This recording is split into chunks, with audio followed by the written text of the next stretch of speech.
Hello everyone, welcome to this channel नाने की education point. Myself Heena Takkar और आज हम बात करने वाले हैं कि आपका जो सेकंड सेमेस्टर है, चाहे आप सोल से हैं, चाहे एनसी वेब से हैं, चाहे आप रेगुलर के स्टूडेंट हैं, अगर आपका कोई सा भी प्रोग्राम है तो आपका सेकंड सेमेस्टर की जो डेट शीट है, यानी कि बेसिकली एक डेट्स पता चल गई है, आपका मंथ पता चल गया है कि किस डेट से किस डेट तक आपके एग्जाम चलने वाले हैं। सो आपको पूरा तैयार रहना है। आपके पास टाइम बहुत ही ज्यादा कम है। ठीक है। सेकंड सेमेस्टर की इंफॉर्मेशन देने से पहले मैं आपको जो नोटिफिकेशन दिखाने वाली हूँ वो बिल्कुल करेक्ट है, क्योंकि इससे सेमेस्टर वन में जो डेट्स पहले से बताई गई थी वही डेट्स पे आप लोगों के एग्जाम्स लिए गए थे। बट जो बहुत सारे बच्चों के जो पेपर कैंसिल हो गए थे वो एक अलग चीज हो गई थी। बट जो बीकॉम प्रोग्राम वाले थे या जिनकी डेट्स पहले से बताई गई थी वो डेट्स वही की वही हैं। ठीक है। सो ये बहुत इंपॉर्टेंट नोटिफिकेशन है जो मैंने सोचा कि आप लोगों से शेयर करना चाहिए, क्योंकि जो स्टूडेंट सोच रहे हैं कि अभी बहुत टाइम पड़ा है, 6 महीने पड़े हैं, 6 महीने बाद एग्जाम होगा सेकेंड सेमेस्टर का और तब तक हम पढ़ लेंगे, नहीं।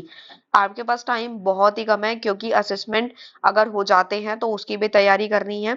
साथ ही साथ आप लोगों को जो पिछले स्टूडेंट्स की जो री आ सकती है, जिनको लगता है, मैं ये नहीं कह रही कि सबकी आएगी, बट जिनके एग्जाम अच्छे नहीं गए या वो जिद देने नहीं गई हैं, या फिर जिनका एक दो क्वेश्चन करके वो आ गए थे, छोड़ के आ गए थे, तो उनको दोबारा से पेपर जो देना पड़ेगा उसकी तैयारी भी उनको करनी है और साथ ही साथ इसकी प्रिपरेशन भी करनी है। तो देखो, नोटिफिकेशन वन जो है, बेसिकली सेमेस्टर वन के लिए मैं आप लोगों को यहाँ पे बताना चाह रही हूँ कि नोटिफिकेशन वन जो था, यहाँ पे बताया गया था कि आपके थ्योरी के पेपर कब होने वाले थे, 27 फरवरी से चालू होने वाले थे और 15 मार्च तक खत्म हो जाने वाले थे। ठीक है, जो कि काफी हद तक बिल्कुल सही है। 27 फरवरी से बताया, यानी फरवरी में बीकॉम प्रोग्राम वालों का पेपर हुआ भी था।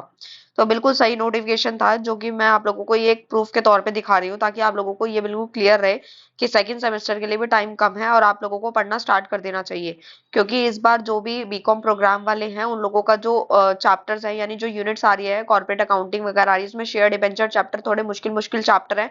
तो इसीलिए टाइम बहुत कम है, पढ़ना स्टार्ट कर दो। बिल्कुल ये मत सोचो कि एंड में पढ़ोगे, एंड में पढ़ोगे तो रिस्क लोगे अपनी जिंदगी में।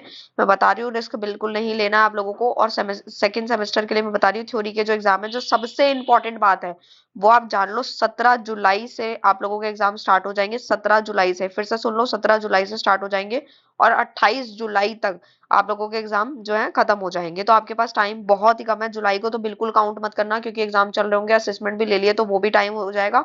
आपके पास मार्च के दिन भी बहुत कम बचे हैं, जुलाई को भी काउंट मत करो। अब आप सोच सकते हैं आपके पास क्या क्या टाइम बचा है। ठीक है, आप खुद सोच सकते हैं। तो आपको तैयारी बहुत कम समय के अंदर अच्छे से करनी है, ताकि अगर आप जो भी स्टूडेंट पोस्ट ग्रेजुएशन के लिए सोच रहे हैं, उनको परसेंटेज चाहिए, वटेवर जो भी आगे कहीं जाना है, तो उसके लिए परसेंटेज बनाने का तरीका यही है कि अभी से पढ़ना स्टार्ट कर दो। जिनको लगता है कि सेकंड फर्स्ट सेमेस्टर में उनका अच्छा नहीं गया, तो सेकंड सेमेस्टर में अच्छे से मेहनत करो और आगे बढ़ो, और री आने का बिल्कुल भी चांस ना रहे और रिस्क ना ले। सो मिलेंगे नेक्स्ट वीडियो में नेक्स्ट टॉपिक के साथ। आज के लिए इतना ही। So thank you.